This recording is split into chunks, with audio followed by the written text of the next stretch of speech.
It's in Surah Al-Baqarah, ayah number 246. In this ayah, Allah subhanahu wa ta'ala talks about a story from the children of Israel, the Bani Israel, after Musa alayhi salam, but before Dawood alayhi salam. This is the time that Dawood alayhi salam is just a teenager, probably 14, 15, 16, some years old, but not ready enough to go into the battlefield and fight. So all his brothers went with his father to fight alongside the army. At this time, he was so young that they left him behind to take care of the cattle. But he still went and participated in the battlefield. We'll talk about that a little bit more later today. But these are the times before the battle even takes place. This is the time when children of Israel, because of their sins, Allah subhanahu wa ta'ala sent a massive non-Muslim army on them. This army was headed by a man by the name of Goliath in English. And this man came and took over their country, took over their cities, took over their belongings, imprisoned their children, and just left them with nothing. These are the times when they're lacking leadership. They do have prophets among them, but they do not have kings. So these children of Israel approach each one of the tribes' leaders. Remember, children of Israel is divided in 12 tribes that Musa alayhi salam took out of Egypt.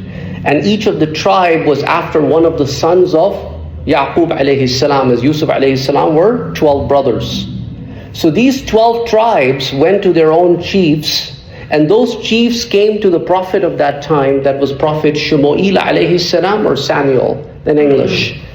And they said to him that إِذْ قَالُوا لِنَبِيٍّ لَهُمْ مُبْعَثْ لَنَا مَلِكًا نُقَاتِلْ فِي سَبِيلِ اللَّهِ. They said, we have a request for you, that we want you to ask Allah subhanahu wa ta'ala to appoint a king for us, so that we fight in the way of Allah subhanahu wa ta'ala under a new leadership.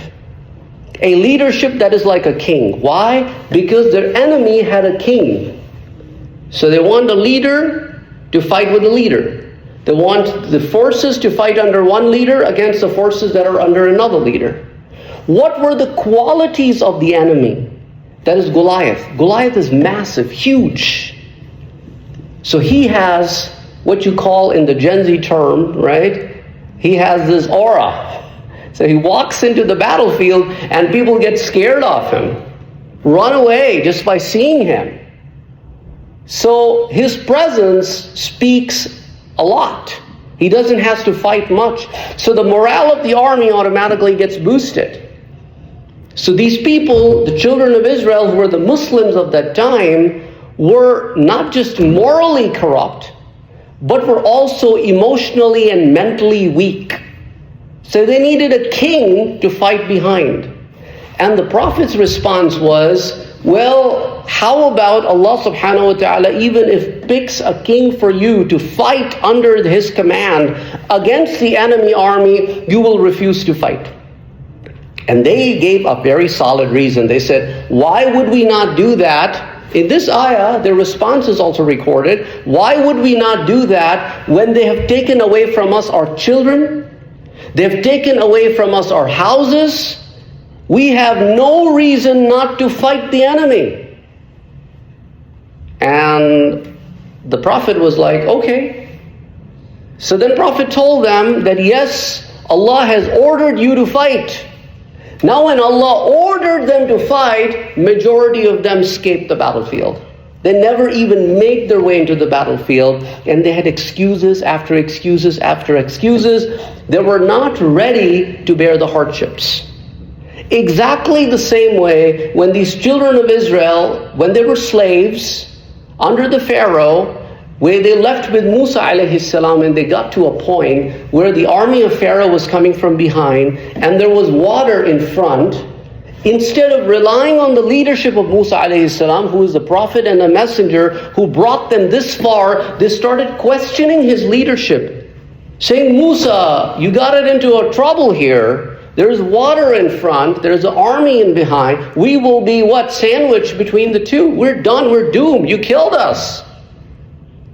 And Musa alayhi salam's response was, Allah is with me, He will save us.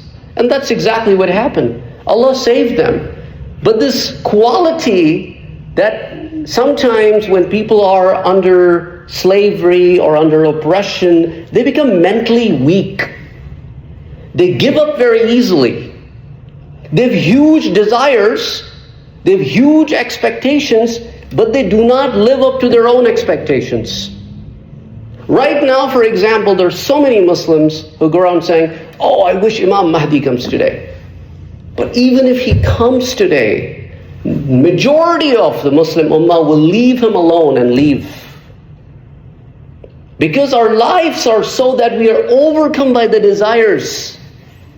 And that's exactly what Dajjal will play with. At the time of Imam al-Mahdi, when Dajjal is also around, that's exactly what he will tell. If you follow me, I will give you anything and everything that you want from this world. But if you do not follow me, I will take away everything from you from this world, in this world. So people will, with weak faith, higher set of desires, will follow him. Think about it. He will cut the electricity if you do not follow him. He will cut the basic food need, necessities of life. He will cut them out of our lives. How many people can withstand having to live so much below their level and survive for a longer run? Sometimes people are forced by their own families to commit sins. The children come to the parents and say, you know, what's wrong with you? Look at the neighbors' kids, they have this, they're doing this, they're doing that. Sometimes the spouses convince each other, and under pressure, you take certain actions. So that's why it's not you just by yourself. It's the whole nucleus that you're taking with you. So exactly the same thing happened. When they were told to go, now they have this love for the world, their houses, their wives, whatever kids are behind, their fields, as if they want somebody else to come and do the work and they will enjoy.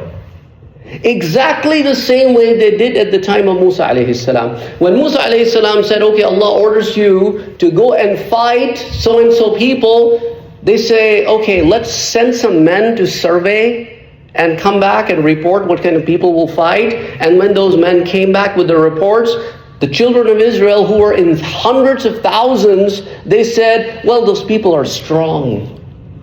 We're weak. We can't fight them. How about Musa? You and your God go and fight them? These are so-called Muslims of the time, right? Idhab anta wa rabbuk. You and your Rabb go and fight. We are staying back. When you have conquered them, we will come and enjoy the fruits. That's why they were punished to go around in the desert of Sinai for 40 years. Till that generation died who refused to fight. And their children grew up to an age, and even Musa alayhi salam and Harun alayhi salam, they also passed away in the same desert.